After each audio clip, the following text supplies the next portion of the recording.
Hi, this is Olanrewaju Olushola. I'm the father of Durotimi, Mayokun, Shishe, and Foyinsola. And this series of videos is introducing you to the Nigerian-American parent and the learning of the heritage of Nigerians. I have said before in a previous video that it's very difficult to describe Nigerians as a homogeneous society, and therefore, because Nigeria has a population of close to 200 million with about 500 different ethnic groups with different languages, I will probably mention that this may be more of a Yoruba, which is Yoruba heritage that is Nigerian, and therefore it is better to think of it in that sense. However, when we're in the United States, Nigerians are one. We are thought of as one homogeneous group, even though we know clearly that we're the heterogeneous group.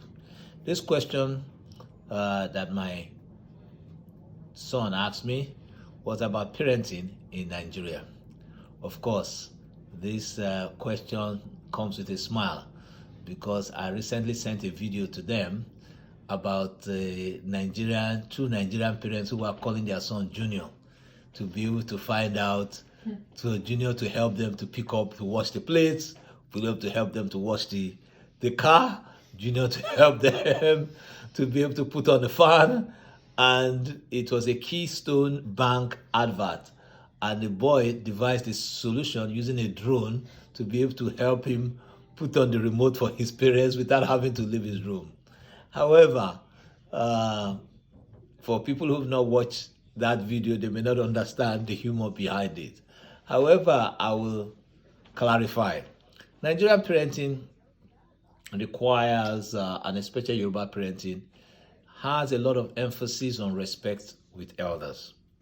And this is very different from the general American parenting. I say general because, again, in the United States, parenting differs depending on whether you are in the South, you're in the North, or the Northeast, or you're in the West.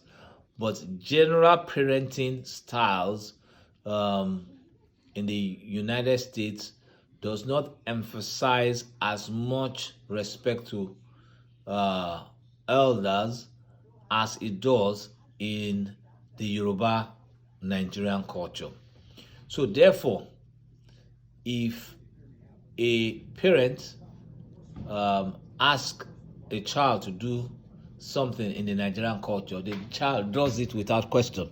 But in the United States, there is always a why. Why? So they expect to be given an explanation on why something should be done in a particular way. However, at a particular point in time, children have concrete thinking, meaning that at a particular point in time, you cannot know the why. So therefore, as far as the parent, the Nigerian parent is concerned, you are not old enough to be able to understand the why, and therefore you should do something just because they've asked you to do it. So that's one of the reasons why parenting styles are different. Secondly, there's an implicit belief by the Nigerian child that the parent has their best intention at heart. However, that implicit belief does not always occur in the American child. So sometimes they think that parents are doing something for the advantage rather than the advantage of the child. So one of the differences is that once a child is born, the Nigerian parent assumes that it's their responsibility irrespective of where and how the child was born. So why do I add that clause? Often enough, sometimes a child is born and the parents are not married, but the child automatically is taken as a responsibility of both the mother and the father. And therefore, the parents of this child are also taken up by the grandparents, which are the parents of the two people involved in having that child. And automatically, the child becomes the responsibility of the entire family. So, how will I clarify that better? When people get married, most of the time marriages are a marriage of families.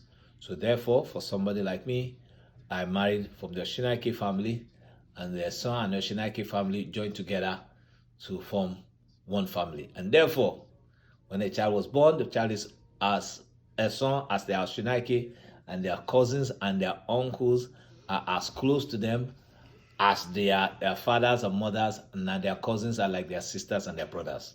That's why it works out differently. So therefore, parenting is not just a sole parenting thing that has to do with mother and father, but it has to do with the entire community, making sure that you walk along the same line.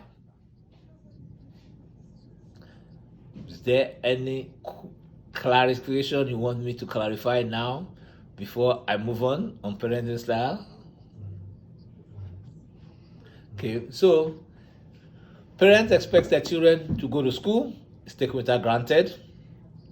They rejoice when you win prizes, and they push you to be able to be the best at what you do.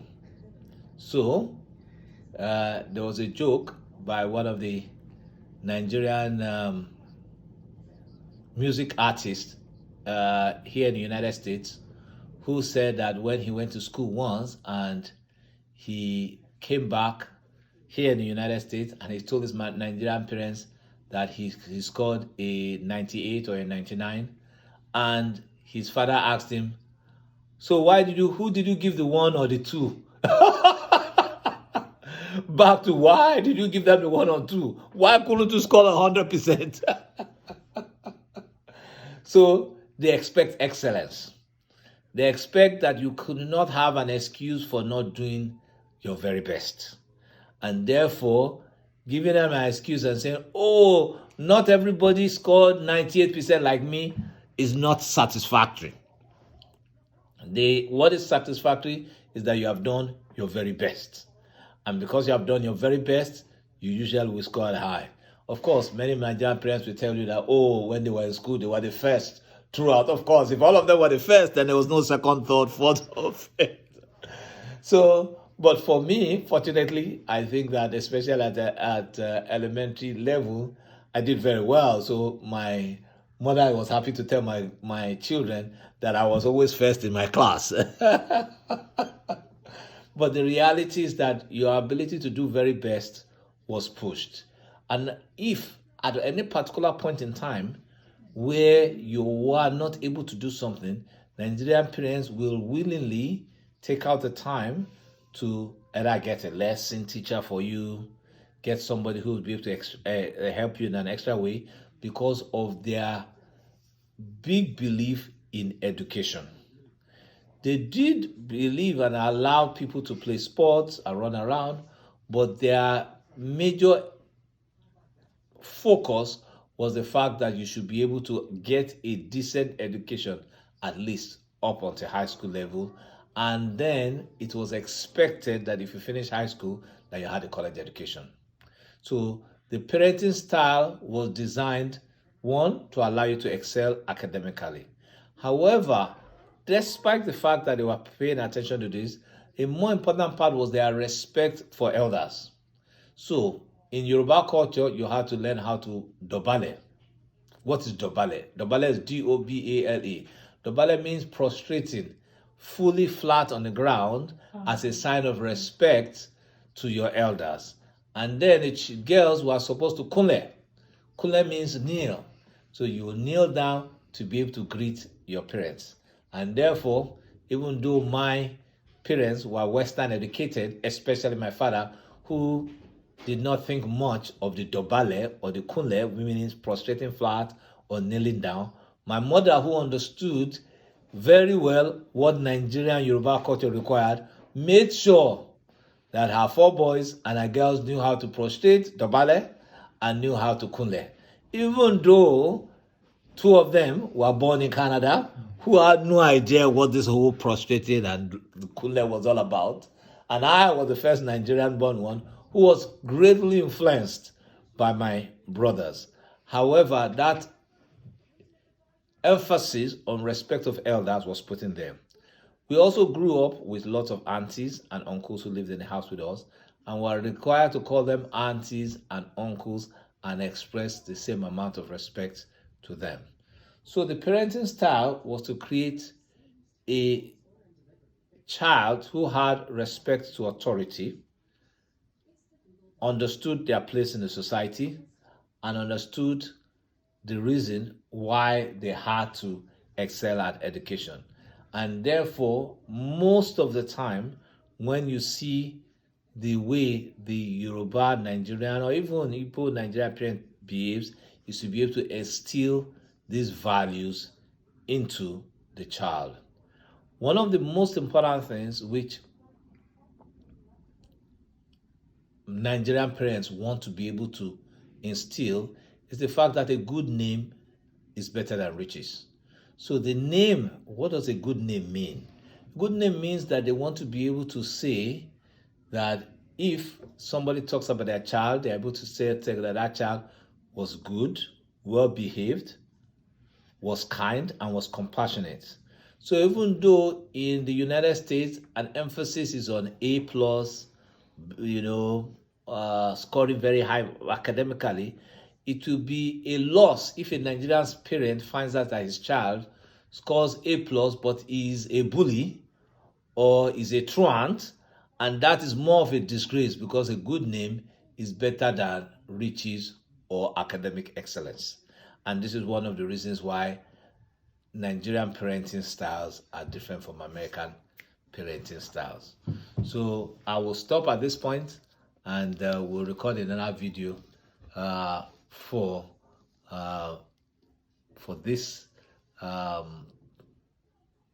Nigerian-American heritage again some other time.